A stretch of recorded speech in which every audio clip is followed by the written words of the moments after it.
আমরা সুস্থ ছিলাম, শুকরিয়ার সিজদা দিতে পারি নাই।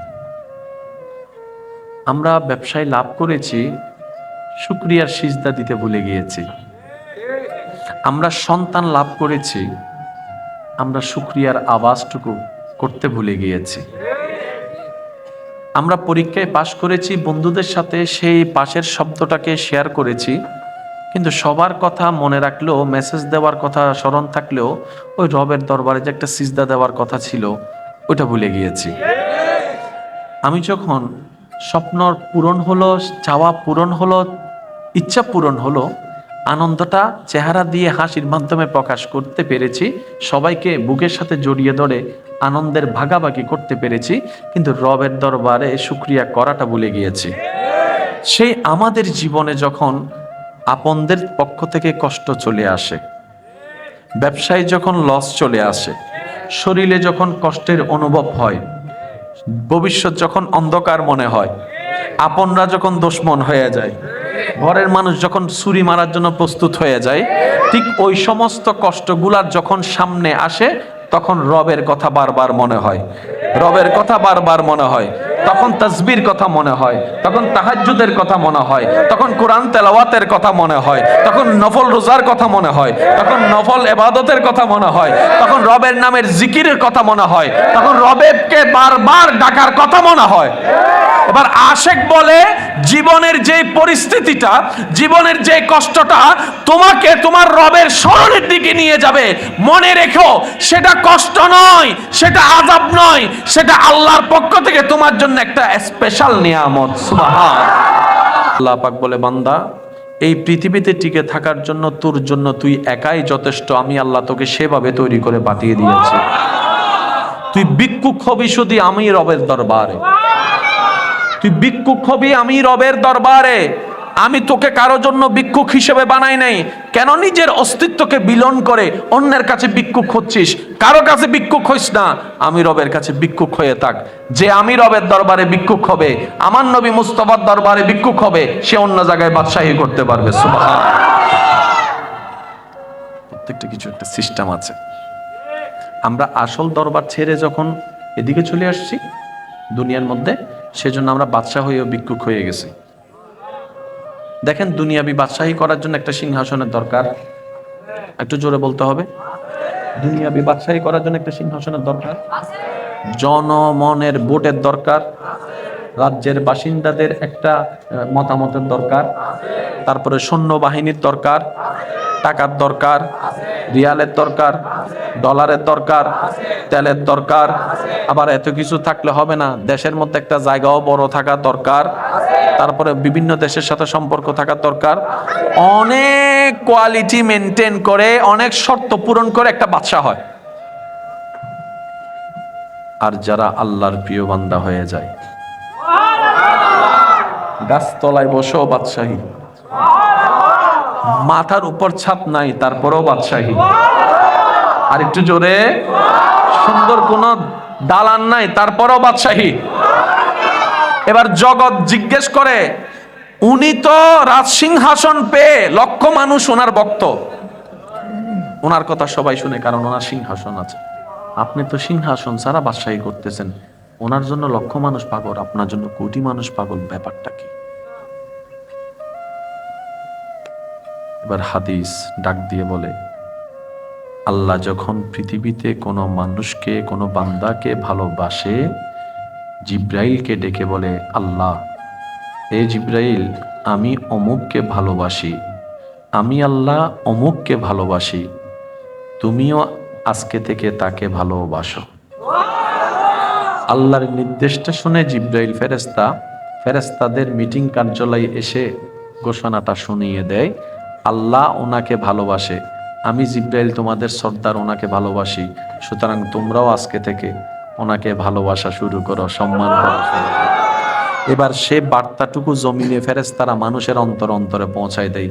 এবার মানুষের অন্তরে অটোমেটিক তার প্রতি, ওনার প্রতি ভালোবাসা সৃষ্টি হয়ে যায়। সুবহানাল্লাহ।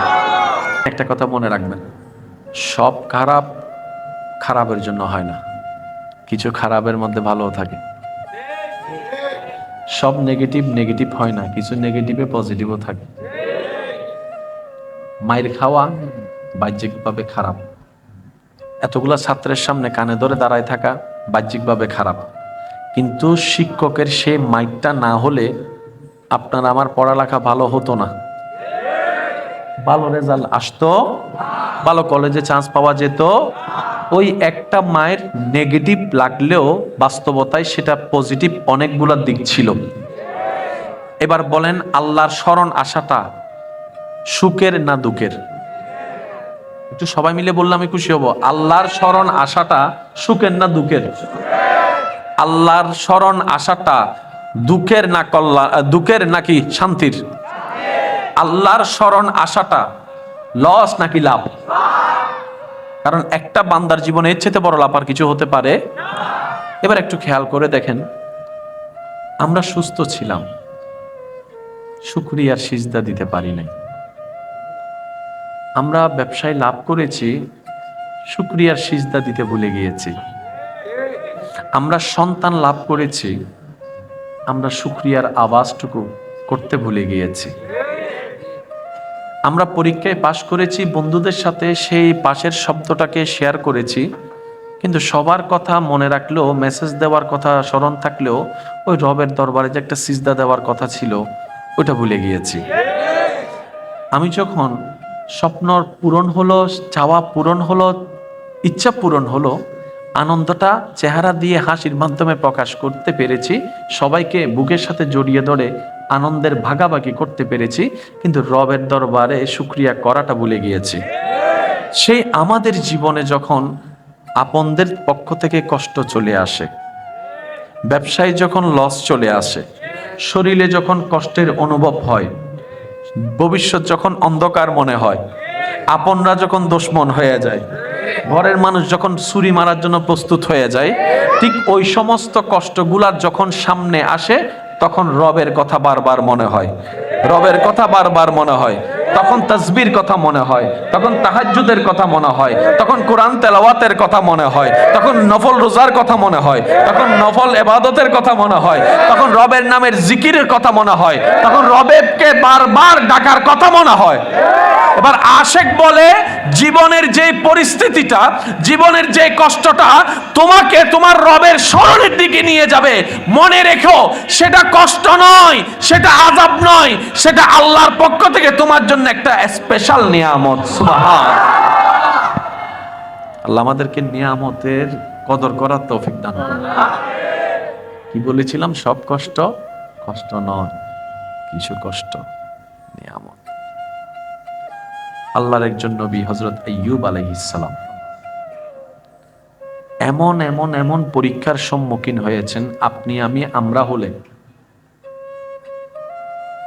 টিকতেও পারতাম না, টিকার কল্পনাও করতে পারতাম না। মনে রাখবেন, যে যত রবের প্রিয় হবে তার দুঃখ কষ্ট যন্ত্রণার লেভেলও তত বাড়তে থাকবে। আল্লাহ তাআলা এই পৃথিবীতে যাদেরকে পরীক্ষা করেছেন, সবচেয়ে বেশি পরীক্ষা করেছেন নবী রাসূলদেরকে। সবচেয়ে বেশি। হযরত আইয়ুব আলাইহিস সালাম যখন সারা শরীরে এই নিয়ামত নিয়ে, আল্লাহর দেওয়া এই নিয়ামত নিয়ে, স্ত্রী যখন বললেন আপনি দোয়া করলে তো কবুল, নবীদের দোয়া তো কবুল, বললেই কবুল, আপনি একটু বলেন না আল্লাহ আপনাকে সুস্থ করে দেখ, কারণ আপনার কষ্ট তো আমি সইতে পারতেছি না, দেখতে পাচ্ছি না। কারণ স্বামীদের কষ্ট বউরা সইতে পারে না। তখন আইয়ুব নবী বললেন, আমার দোয়া করতে নিজের জন্য লজ্জা লাগতেছে। আশেক কেমন হয়? আমার নিজের পক্ষে নিজের জন্য দোয়া করতে আল্লাহর কাছে লজ্জা লাগতেছে। হযরত আইয়ুব নবী বললেন কি, আমার নিজের জন্য আল্লাহর কাছে কিছু চাইতে আমার লজ্জা লাগতেছে।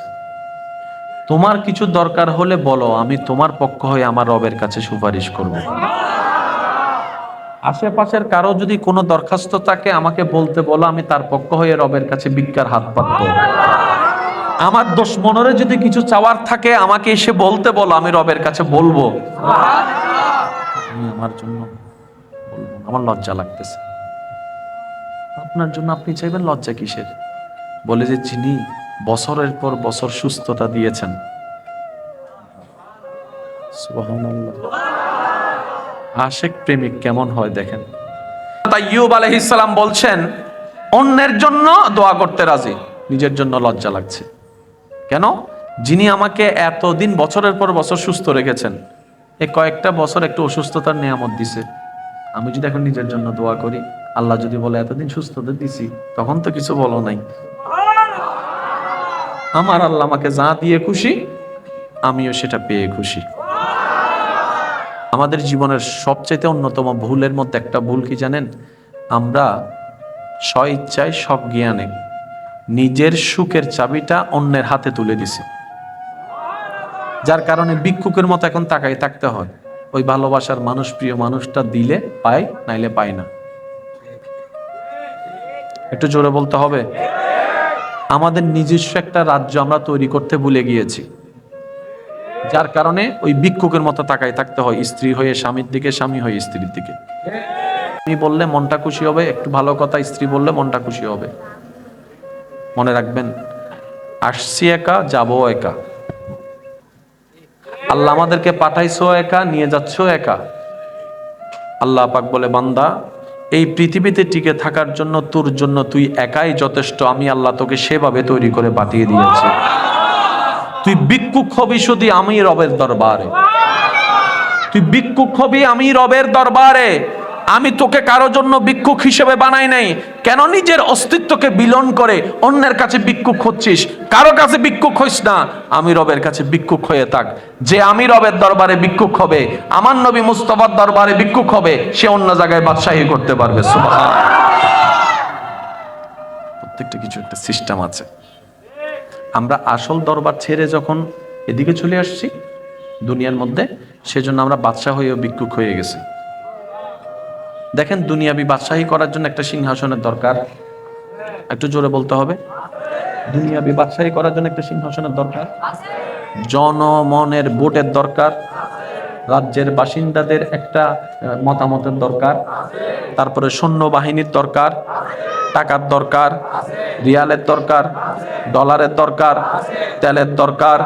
আবার এত কিছু থাকলে হবে না, দেশের মধ্যে একটা জায়গাও বড় থাকা দরকার, তারপরে বিভিন্ন দেশের সাথে সম্পর্ক থাকা দরকার। অনেক কোয়ালিটি মেনটেন করে, অনেক শর্ত পূরণ করে একটা বাদশা হয়। আর যারা আল্লাহর প্রিয় বান্দা হয়ে যায়, গাছতলায় বসেও বাদশাহী, মাথার উপর ছাদ নাই তারপরেও বাদশাহী, আর একটু জোরে, সুন্দর কোন দালান নাই তারপরেও বাদশাহী।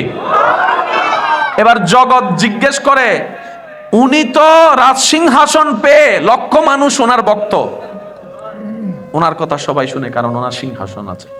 আপনি তো সিংহাসন ছাড়া বাদশাহী করতেছেন, ওনার জন্য লক্ষ মানুষ পাগল, আপনার জন্য কোটি মানুষ পাগল, ব্যাপারটা কি? এবার হাদিস ডাক দিয়ে বলে, আল্লাহ যখন পৃথিবীতে কোনো মানুষকে, কোনো বান্দাকে ভালোবাসে, জিব্রাইলকে ডেকে বলে, আল্লাহ, এ জিব্রাইল, আমি অমুককে ভালোবাসি, আমি আল্লাহ অমুককে ভালোবাসি, তুমিও আজকে থেকে তাকে ভালোবাসো। আল্লাহর নির্দেশটা শুনে জিব্রাইল ফেরেশতাদের মিটিং কার্যালয়ে এসে ঘোষণাটা শুনিয়ে দেয়, আল্লাহ ওনাকে ভালোবাসে, আমি জিব্রাইল তোমাদের সর্দার ওনাকে ভালোবাসি, সুতরাং তোমরাও আজকে থেকে ওনাকে ভালোবাসা শুরু করো, সম্মান করা শুরু করো। এবার সে বার্তাটুকু জমিনে ফেরেশতারা মানুষের অন্তরে অন্তরে পৌঁছায় দেয়। এবার মানুষের অন্তরে অটোমেটিক তার প্রতি, ওনার প্রতি ভালোবাসা সৃষ্টি হয়ে যায়। সুবহানাল্লাহ। একবার দরুদ শরীফ পড়েন, আল্লাহুম্মা সাল্লি মাওলানা মুহাম্মদ ওয়া আলা আলি সাইয়্যিদিনা মাওলানা। আল্লাহ তুমি দয়া করো, নসিব করো মদিনা, সেই মদিনা না দেখাইয়া কবরেতে নিও না। আল্লাহুম্মা সাল্লি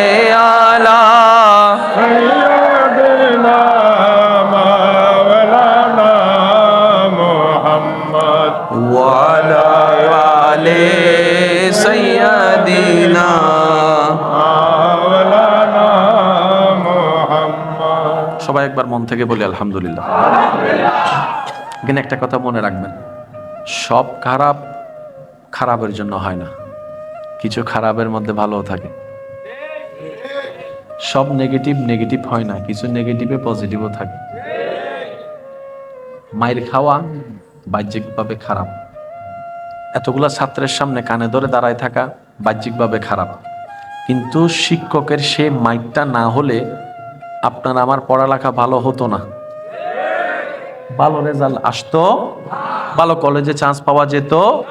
ওই একটা মায়ের নেগেটিভ লাগলেও বাস্তবতায় সেটা পজিটিভ অনেকগুলা দিক ছিল। এবার বলেন, আল্লাহর শরণ আসাটা সুখের না দুঃখের? একটু সবাই মিলে বললে আমি খুশি হব। আল্লাহর শরণ আসাটা সুখের না দুঃখের? আল্লাহর শরণ আসাটা দুঃখের না কল্যাণ, দুঃখের নাকি শান্তির? আল্লাহর শরণ আসাটা লস নাকি লাভ? কারণ একটা বান্দার জীবনে এর চেয়ে বড় লাভ আর কিছু হতে পারে? এবার একটু খেয়াল করে দেখেন, আমরা সুস্থ ছিলাম, শুকরিয়ার সিজদা দিতে পারি নাই। আমরা ব্যবসায় লাভ করেছি, শুকরিয়ার সিজদা দিতে ভুলে গিয়েছি। আমরা সন্তান লাভ করেছি, আমরা শুকরিয়ার আওয়াজটুকু করতে ভুলে গিয়েছি। আমরা পরীক্ষায় পাশ করেছি, বন্ধুদের সাথে সেই পাশের শব্দটাকে শেয়ার করেছি, কিন্তু সবার কথা মনে রাখলেও, মেসেজ দেওয়ার কথা স্মরণ থাকলেও ওই রবের দরবারে যে একটা সিজদা দেওয়ার কথা ছিল ওটা ভুলে গিয়েছি। আমি যখন স্বপ্ন পূরণ হলো, চাওয়া পূরণ হলো, ইচ্ছা পূরণ হলো, আনন্দটা চেহারা দিয়ে হাসির মাধ্যমে প্রকাশ করতে পেরেছি, সবাইকে বুকের সাথে জড়িয়ে ধরে আনন্দের ভাগাভাগি করতে পেরেছি, কিন্তু রবের দরবারে শুকরিয়া করাটা ভুলে গিয়েছি। সেই আমাদের জীবনে যখন আপনদের পক্ষ থেকে কষ্ট চলে আসে, ব্যবসায় যখন লস চলে আসে, শরীরে যখন কষ্টের অনুভব হয়, ভবিষ্যৎ যখন অন্ধকার মনে হয়, আপনরা যখন দুশমন হয়ে যায়, ঘরের মানুষ যখন ছুরি মারার জন্য প্রস্তুত হয়ে যায়, ঠিক ওই সমস্ত কষ্টগুলার যখন সামনে আসে, তখন রবের কথা বারবার মনে হয়, রবের কথা বারবার মনে হয়। তখন তাসবির কথা মনে হয়, তখন তাহাজ্জুদের কথা মনে হয়, তখন কোরআন তেলাওয়াতের কথা মনে হয়, তখন নফল রোজার কথা মনে হয়, তখন নফল ইবাদতের কথা মনে হয়, তখন রবের নামের জিকিরের কথা মনে হয়, তখন রবেকে বারবার ডাকার কথা মনে হয়। এবার আশেক বলে, জীবনের যে পরিস্থিতিটা, জীবনের যে কষ্টটা তোমাকে তোমার রবের স্মরণের দিকে নিয়ে যাবে, মনে রেখো সেটা কষ্ট নয়, সেটা আযাব নয়, সেটা আল্লাহর পক্ষ থেকে তোমার জন্য একটা স্পেশাল নিয়ামত। সুবহান আল্লাহ আমাদেরকে নিয়ামতের কদর করার তৌফিক দান করুন। কি বলেছিলাম? সব কষ্ট কষ্ট নয়, কিছু কষ্ট নিয়ামত। আল্লাহর একজন নবী হযরত আইয়ুব আলাইহিস সালাম এমন এমন এমন পরীক্ষার সম্মুখীন হয়েছেন, আপনি আমি আমরা হলে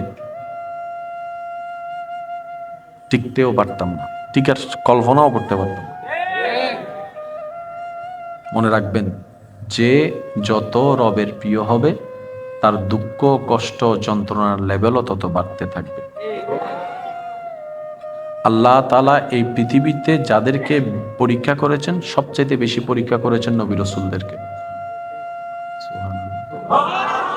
সবচেয়ে বেশি। হযরত আইয়ুব আলাইহিস সালাম যখন সারা শরীরে এই নিয়ামত নিয়ে, আল্লাহর দেওয়া এই নিয়ামত নিয়ে, স্ত্রী যখন বললেন আপনি দোয়া করলে তো কবুল, নবীদের দোয়া তো কবুল, বললেই কবুল, আপনি একটু বলেন না আল্লাহ আপনাকে সুস্থ করে দেখ, কারণ আপনার কষ্ট তো আমি সইতে পারতেছি না, দেখতে পাচ্ছি না। কারণ স্বামীদের কষ্ট বউরা সইতে পারে না। তখন আইয়ুব নবী বললেন, আমার দোয়া করতে নিজের জন্য লজ্জা লাগতেছে। আশেক কেমন হয়? আমার নিজের পক্ষে নিজের জন্য দোয়া করতে আল্লাহর কাছে লজ্জা লাগতেছে। এই কি করছো? যে যেমন আছে বসুক না, আমি বুঝতেছি, সরো। একবার বলেন আলহামদুলিল্লাহ। হযরত আইয়ুব নবী বললেন কি? আমার নিজের জন্য আল্লাহর কাছে কিছু চাইতে আমার লজ্জা লাগতেছে। তোমার কিছু দরকার হলে বলো, আমি তোমার পক্ষ হয়ে আমার রবের কাছে সুপারিশ করব। আশেপাশের কারো যদি কোনো দরখাস্ত থাকে আমাকে বলতে বলো, আমি তার পক্ষ হয়ে রবের কাছে ভিক্ষার হাত পাতবো। আমার দুশমনরে যদি কিছু চাওয়ার থাকে আমাকে এসে বলতে বলো, আমি রবের কাছে বলবো। আমি আমার জন্য বলবো, আমার লজ্জা লাগতেছে। আপনার জন্য আপনি চাইবেন, লজ্জা কিসের? বলে যে যিনি বছরের পর বছর সুস্থতা দিয়েছেন। সুবহানাল্লাহ। আশেক প্রেমিক কেমন হয় দেখেন, যিনি আব্বু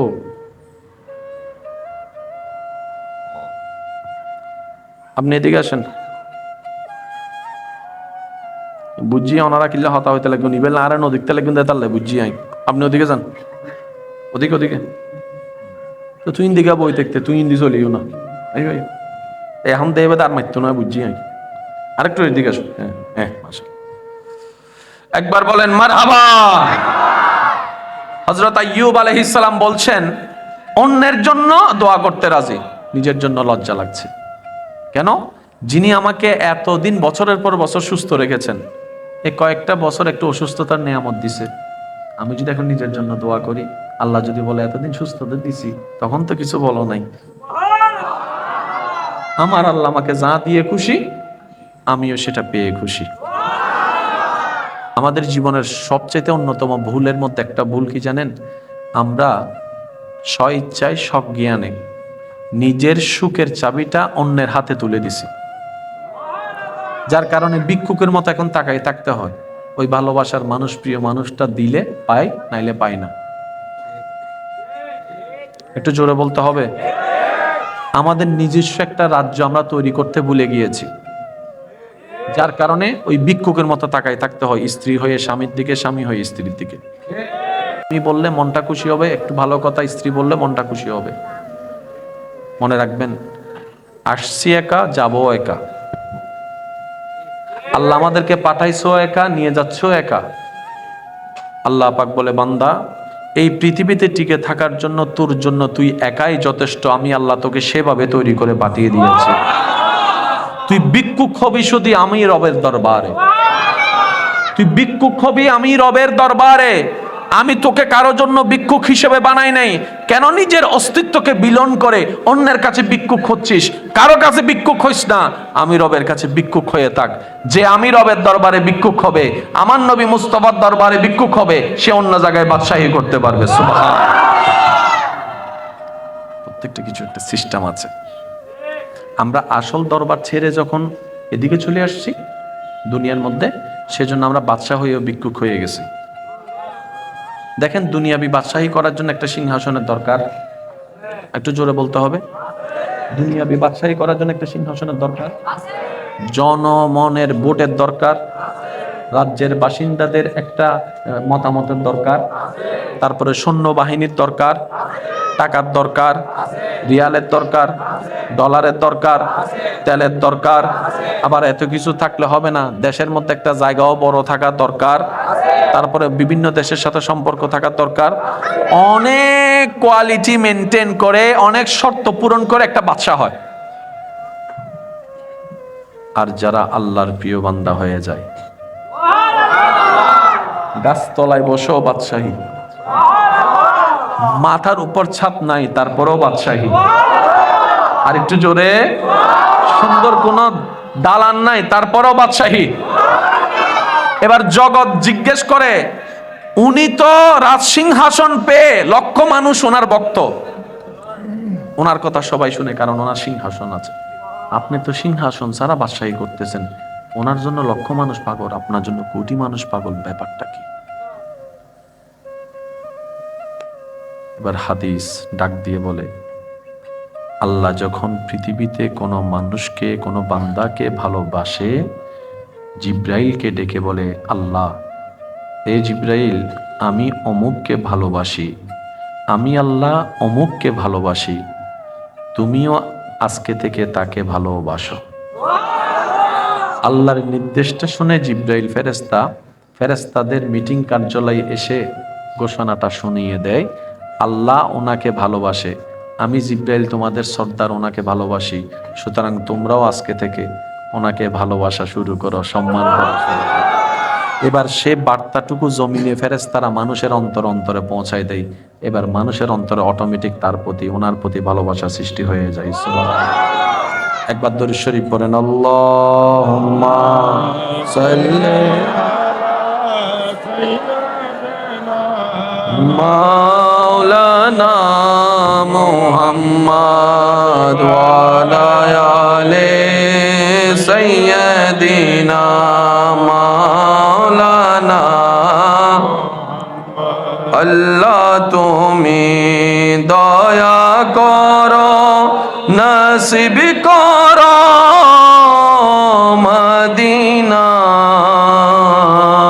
সেই মদিনা না দেখাইয়া কবরেতে নিও না।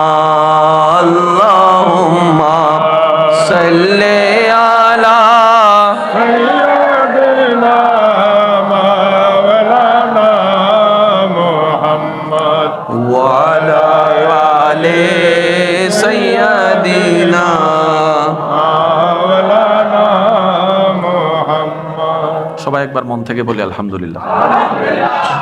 এখানে একটা কথা মনে রাখবেন, সব খারাপ খারাপের জন্য হয় না, কিছু খারাপের মধ্যে ভালোও থাকে। সব নেগেটিভ নেগেটিভ হয় না, কিছু নেগেটিভে পজিটিভও থাকে।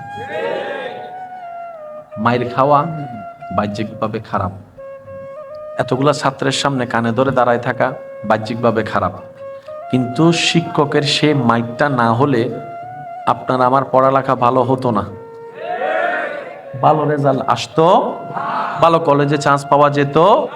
ওই একটা মায়ের নেগেটিভ লাগলেও বাস্তবতায় সেটা পজিটিভ অনেকগুলা দিক ছিল। এবার বলেন, আল্লাহর শরণ আসাটা সুখের না দুঃখের? একটু সবাই মিলে বললে আমি খুশি হব। আল্লাহর শরণ আসাটা সুখের না দুঃখের? আল্লাহর শরণ আসাটা দুঃখের না কল্যাণ, দুঃখের নাকি শান্তির? আল্লাহর শরণ আসাটা লস নাকি লাভ? কারণ একটা বান্দার জীবনে এর চেয়ে বড় লাভ আর কিছু হতে পারে? এবার একটু খেয়াল করে দেখেন, আমরা সুস্থ ছিলাম, শুকরিয়ার সিজদা দিতে পারি নাই। আমরা ব্যবসায় লাভ করেছি, শুকরিয়ার সিজদা দিতে ভুলে গিয়েছি। আমরা সন্তান লাভ করেছি, আমরা শুকরিয়ার আওয়াজটুকু করতে ভুলে গিয়েছি। আমরা পরীক্ষায় পাশ করেছি, বন্ধুদের সাথে সেই পাশের শব্দটাকে শেয়ার করেছি, কিন্তু সবার কথা মনে রাখলেও, মেসেজ দেওয়ার কথা স্মরণ থাকলেও ওই রবের দরবারে যে একটা সিজদা দেওয়ার কথা ছিল ওটা ভুলে গিয়েছি। আমি যখন স্বপ্ন পূরণ হলো, চাওয়া পূরণ হলো, ইচ্ছা পূরণ হলো, আনন্দটা চেহারা দিয়ে হাসির মাধ্যমে প্রকাশ করতে পেরেছি, সবাইকে বুকের সাথে জড়িয়ে ধরে আনন্দের ভাগাভাগি করতে পেরেছি, কিন্তু রবের দরবারে শুকরিয়া করাটা ভুলে গিয়েছি। সেই আমাদের জীবনে যখন আপনদের পক্ষ থেকে কষ্ট চলে আসে, ব্যবসায় যখন লস চলে আসে, শরীরে যখন কষ্টের অনুভব হয়, ভবিষ্যৎ যখন অন্ধকার মনে হয়, আপনরা যখন দুশমন হয়ে যায়, ঘরের মানুষ যখন ছুরি মারার জন্য প্রস্তুত হয়ে যায়, ঠিক ওই সমস্ত কষ্টগুলার যখন সামনে আসে, তখন রবের কথা বারবার মনে হয়, রবের কথা বারবার মনে হয়। তখন তাসবির কথা মনে হয়, তখন তাহাজ্জুদের কথা মনে হয়, তখন কোরআন তেলাওয়াতের কথা মনে হয়, তখন নফল রোজার কথা মনে হয়, তখন নফল ইবাদতের কথা মনে হয়, তখন রবের নামের জিকিরের কথা মনে হয়, তখন রবেরকে বারবার ডাকার কথা মনে হয়। এবার আশেক বলে, জীবনের যে পরিস্থিতিটা, জীবনের যে কষ্টটা তোমাকে তোমার রবের স্মরণের দিকে নিয়ে যাবে, মনে রেখো সেটা কষ্ট নয়, সেটা আযাব নয়, সেটা আল্লাহর পক্ষ থেকে তোমার জন্য একটা স্পেশাল নিয়ামত। সুবহান আল্লাহ আমাদেরকে নিয়ামতের কদর করার তৌফিক দান করুন। কি বলেছিলাম? সব কষ্ট কষ্ট নয়, কিছু কষ্ট নিয়ামত। আল্লাহর একজন নবী হযরত আইয়ুব আলাইহিস সালাম এমন এমন এমন পরীক্ষার সম্মুখীন হয়েছেন, আপনি আমি আমরা হলে টিকতেও পারতাম না, টিকার কল্পনাও করতে পারতাম না। মনে রাখবেন, যে যত রবের প্রিয় হবে তার দুঃখ, কষ্ট, যন্ত্রণার লেভেলও তত বাড়তে থাকবে। আল্লাহ তাআলা এই পৃথিবীতে যাদেরকে পরীক্ষা করেছেন, সবচেয়ে বেশি পরীক্ষা করেছেন নবী রাসূলদেরকে। সুবহানাল্লাহ। সবচেয়ে বেশি। হযরত আইয়ুব আলাইহিস সালাম যখন সারা শরীরে এই নিয়ামত নিয়ে, আল্লাহর দেওয়া এই নিয়ামত নিয়ে, স্ত্রী যখন বললেন আপনি দোয়া করলে তো কবুল, নবীদের দোয়া তো কবুল, বললেই কবুল, আপনি একটু বলেন না আল্লাহ আপনাকে সুস্থ করে দেখ, কারণ আপনার কষ্ট তো আমি সইতে পারতেছি না, দেখতে পাচ্ছি না। কারণ স্বামীদের কষ্ট বউরা সইতে পারে না। তখন আইয়ুব নবী বললেন, আমার দোয়া করতে নিজের জন্য লজ্জা লাগতেছে। আশেক কেমন হয়? আমার নিজের পক্ষে নিজের জন্য দোয়া করতে আল্লাহর কাছে লজ্জা লাগতেছে। এই কি করছো? যে যেমন আছে বসুক না, আমি বুঝতেছি, সরো। একবার বলেন আলহামদুলিল্লাহ। হযরত আইয়ুব নবী বললেন কি, আমার নিজের জন্য আল্লাহর কাছে কিছু চাইতে আমার লজ্জা লাগতেছে। তোমার কিছু দরকার হলে বলো, আমি তোমার পক্ষ হয়ে আমার রবের কাছে সুপারিশ করব। আশেপাশের কারো যদি কোনো দরখাস্ত থাকে আমাকে বলতে বলো, আমি তার পক্ষ হয়ে রবের কাছে ভিক্ষার হাত পাতবো। আমার দুশমনরে যদি কিছু চাওয়ার থাকে আমাকে এসে বলতে বলো, আমি রবের কাছে বলবো। আমি আমার জন্য বলবো, আমার লজ্জা লাগতেছে। আপনার জন্য আপনি চাইবেন, লজ্জা কিসের? বলে যে যিনি বছরের পর বছর সুস্থতা দিয়েছেন, সুবহানাল্লাহ। আশেক প্রেমিক কেমন হয় দেখেন, যিনি আব্বু